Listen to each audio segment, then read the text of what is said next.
मेरी रिक्वेस्ट है ऐसे लोगों से जो सिर्फ टाइम पास के लिए किसी की जिंदगी खराब करते हैं, किसी के दिल के साथ खेलते हैं, किसी की फीलिंग्स के साथ खेलते हैं, मत करें ऐसा। मत दुखाएं किसी का दिल। आप तो आए हैं उसकी लाइफ में सिर्फ टाइम पास करने, लेकिन जब आप उसकी जिंदगी से जाएंगे ना तो उसकी रूह को भी मार कर चले जाएंगे आप। वो एक जिंदा लाश की तरह जिंदगी बिताएगा। उसके चेहरे से मुस्कान तक छीन के चले जाएंगे आप।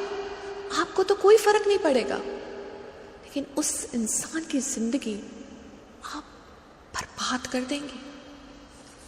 और जब वो इंसान आपका नाम लेकर ऊपर वाले के सामने रोएगा ना, तो मेरी बात याद रखना, ऊपर वाला उस इंसान के एक एक आंसू का हिसाब आपसे इस तरह लेगा कि आप कहीं मुंह छिपाने लायक नहीं रहेंगे।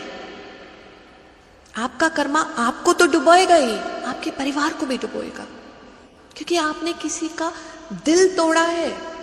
वो दिल जिसमें खुदा रहता है, कहते हैं ना दिल में खुदा रहता है, तो आप उसी दिल को तोड़ेंगे जिसमें एक, जहां पर ऊपर वाला रहता है।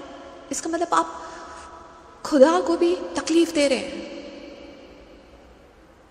आपके लिए तो वो टाइम पास था, फर्क नहीं पड़ा आपको। वो है आपकी लाइफ में, नहीं है, आपको उससे कोई फर्क नहीं है।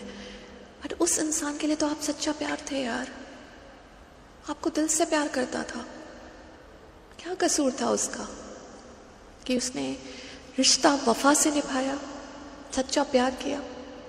बस इस बात की सजा मिली उसे। मत करिए ऐसा, मत करिए।